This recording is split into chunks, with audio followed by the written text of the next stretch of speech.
দুপুরে চট্টগ্রাম বিশ্ববিদ্যালয়ের পঞ্চম সমাবর্তনে যোগ দেবেন প্রধান উপদেষ্টা অধ্যাপক মোহাম্মদ ইউনূস। এ বিষয়ে জানতে যাচ্ছে ক্যাম্পাসে, সেখানে আছেন আমাদের স্পেশাল করেসপন্ডেন্ট হাসান মাহমুদ। হাসান, এই সমাবর্তনের কোন আনুষ্ঠানিকতা এখন চলছে আর ডক্টর ইউনূস কখন ক্যাম্পাসে যাবেন, বিস্তারিত জানান।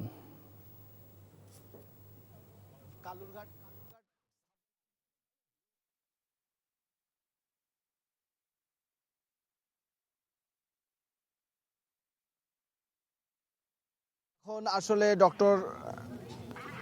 ডক্টর মোহাম্মদ ইউনূস ঠিক এই মুহূর্তে চট্টগ্রামের সার্কিট হাউসে রয়েছেন এবং এই জায়গায় কনভোকেশন উপলক্ষে, পঞ্চম সমাবর্তন উপলক্ষে বিপুল সংখ্যক মানুষ এখানে উপস্থিত হয়েছে। বিশেষ করে শিক্ষার্থীরা যারা স্নাতক এবং স্নাতকোত্তর পিএইচডি এই ডিগ্রি অর্জন করবেন এবং ডক্টর ইউনূসের হাত থেকে তারা আজকে এই সমাবর্তনের মাধ্যমে তাদের যে সনদ সেটি গ্রহণ করবেন। পাশাপাশি আমরা দেখেছি যে আজকের আবহাওয়া বেশ গরম এবং এর মধ্য দিয়ে আসলে যে শিক্ষার্থীরা গাউন পরে এখানে উপস্থিত হচ্ছেন এবং কালো গাউন। আর সবচেয়ে বড় কথা হচ্ছে ডক্টর মোহাম্মদ ইউনূস সকালে এসেছেন চট্টগ্রাম বন্দরে, সেখানে তিনি একটি অনুষ্ঠান করেছেন এবং সার্কিট হাউস থেকে কালুরঘাট বেতার কেন্দ্রে, কালুরঘাটে সেখানে একটি বেতার কেন্দ্রে একটি স্থাপনা উদ্বোধন করবেন, সেটা অনলাইনে করবেন এবং এরপরে তিনি তার যে গ্রাম জোবরা গ্রাম সেখানে আসবেন। ডক্টর মোহাম্মদ ইউনূস প্রধান উপদেষ্টা, তিনি প্রায় ২৬ বছর পর তার এই ক্যাম্পাসে, জানেন যে চট্টগ্রামের এই বিশ্ববিদ্যালয়ে তিনি অধ্যাপনা করেছেন এবং সেই তার স্মৃতিঘেরা ক্যাম্পাসে তিনি আসবেন। পাশাপাশি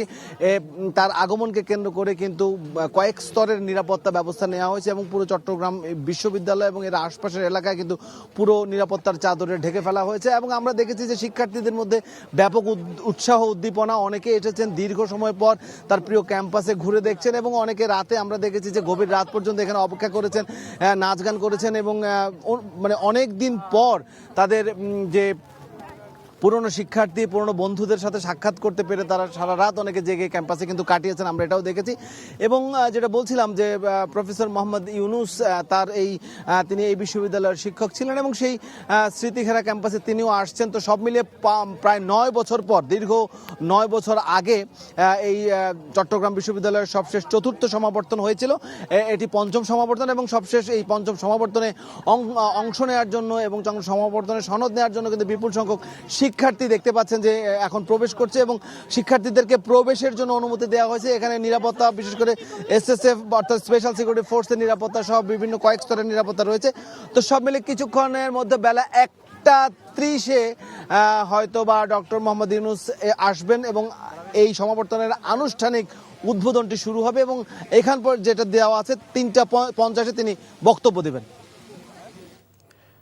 দর্শক, জানছিলাম ডক্টর ইউনূসের চট্টগ্রাম সফরের খবর। বান্ডেল থাকলে প্রতি সেনমানিতে টাকা বাঁচবে। বিকাশ সেনমানি বান্ডেল কিনে জিতুন প্রতি লেনদেনে।